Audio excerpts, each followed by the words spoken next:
Greetings, citizens of the world. This is Anonymous. The COVID-19 coronavirus has quickly spread to nearly every corner of the planet in just a few months, and the people of the world don't seem to be taking things very seriously until it ends up in their own backyard.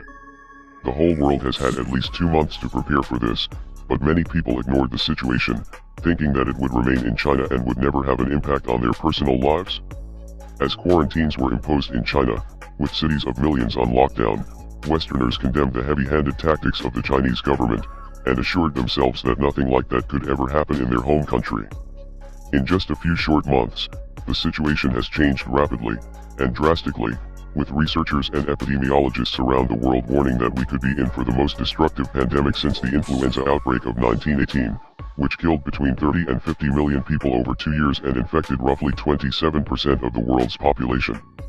As citizens in the West slowly come to grips with the gravity of the situation they are facing, their governments aren't behaving much differently than China. In fact, the World Health Organization has praised China's response to the crisis, saying that the country has set a new standard for outbreak response, and urging other countries to follow its lead in fighting the outbreak. This week, Italy has taken this advice and has placed the entire country of 60 million people on quarantine. People have been ordered to stay indoors throughout the entire country, and large gatherings of any kind have been banned. Even smaller gatherings like funerals have also been banned. At least 50 people in Sicily are facing serious criminal charges after breaking the quarantine order for having a funeral with a loved one. There is also concern that people inside the Italian quarantine zone are being left to fend for themselves. Luca Franzesi, the brother of a 47-year-old woman who died at home, is now trapped in the house with her, and has waited for over a day for authorities to come and help him. He posted a terrifying video to social media pleading with authorities to come and help him. Buonasera a tutti. Sono arrivato al punto di fare questo videomessaggio per il bene dell'Italia, per il bene di Napoli.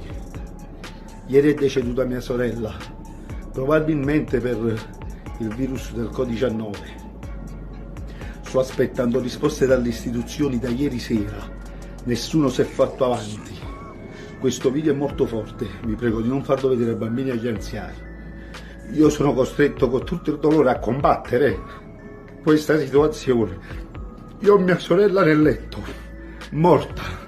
Non so cosa devo fare. Non posso darle l'onoranza che merita, perché le istituzioni mi hanno abbandonato. Ho contattato chiunque, al momento non faccio nomi. Nessuno mi ha saputo dare una risposta. Sto in attesa della risposta del Cutugno dal 118, perché ieri sera, sotto mia forzata volontà, l'ho fatta fare il tampone, perché non lo volevano fare. A me il tampone è stato negato. Hanno detto devono sapere prima se lei era infetta e poi magari lo fanno a me. Io mi sono messo in autoquarantena, oggi potrei andare dappertutto a diffondere il virus se ce l'ho, perché io a mia sorella, per tenerla in vita, gli ho fatto la respirazione bocca a bocca e nessuno se n'è fregato. Nessuno, le istituzioni, nessuno sta chiamando. La prima è stato il mio medico curante, il medico curante di mia sorella, che se n'è fregata, non è venuto a casa a controllarla. Mia sorella aveva una forma di epilessia, era un soggetto a rischio e se ne sono fregati tutti. Ragazzi, stiamo rovinati, l'Italia ci ha abbandonato. Diamoci forza l'uno con l'altro, vi prego di diffondere questo video dappertutto. Rendiamolo virale. Io voglio una risposta. As more people are getting tested in Europe and the United States, it is becoming apparent that this virus gained a foothold on every continent, aside from Antarctica, of course, and so other Western countries are now starting to think about how they can quarantine their own populations.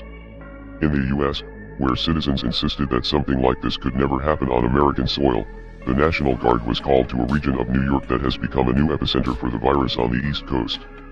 We also have some breaking news on efforts to contain the coronavirus in a city hit hard. New Rochelle, New York, just north of New York City. Joining me now is NBC News correspondent Ron Allen. Ron, what can you tell us? I understand Governor Cuomo just made some news.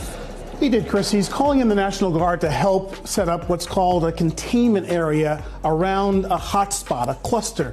New York Governor Andrew Cuomo insists that the National Guard is only there to help deliver supplies and clean up, but the presence of military troops certainly has many local residents on edge.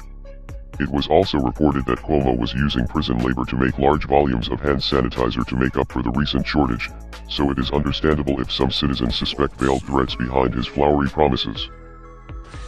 New Rochelle is a particular problem. It is what they call a cluster.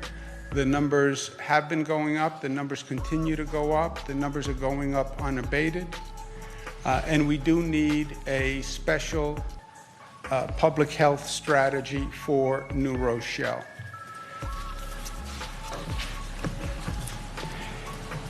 What we are going to do is focus on an area, concentric circle, around the situs of the majority of the cases in New Rochelle. Much of the transmission tends to happen on a geographic basis. Kids go to school, kids go to a store, parents go to a store, parents walk down the block, shake hands with someone. Parent is walking the dog, meets somebody, says hello, has a conversation. Remember how this spreads, can spread from it's a respiratory illness, droplets of a sneeze, a cough, it's on somebody's hand, you shake hands, now you have an issue. So containment strategies focus on geographic areas. It was also announced that Georgia, in the southern United States, will be turning a portion of a state park into a quarantine zone for coronavirus patients. Shortly after the virus arrived in Georgia, the state's governor, Brian Kemp, announced that state officials were preparing Hard Labor Creek State Park in Morgan County for isolating and monitoring patients who may have been exposed to the disease caused by the coronavirus. This was intended to assure residents that something was being done to prepare, but this was not welcome news to some citizens, because getting quarantined in an isolated section of a place called Hard Labor Creek sounds like a straight-up horror movie. However, there are different approaches that can be taken, but people need to actually take this virus seriously and practice extreme social distancing to slow the spread of the illness. As the South China Morning Post noted in a recent column, South Korea has managed to handle the virus extremely well without citywide lockdowns, by making testing and medical care as available as possible, and encouraging safe social distancing practices among citizens. We need to stay home as much as possible and avoid public spaces as much as possible until this blows over, and cancel large events voluntarily, of our own free will. These actions will help us to prevent the spread of the virus, and it will leave authorities with no excuses to crack down on the population in the name of public safety. Will others follow their lessons? It doesn't look they will. We are anonymous. We are legion. We do not forgive. We do not forget. Expect us.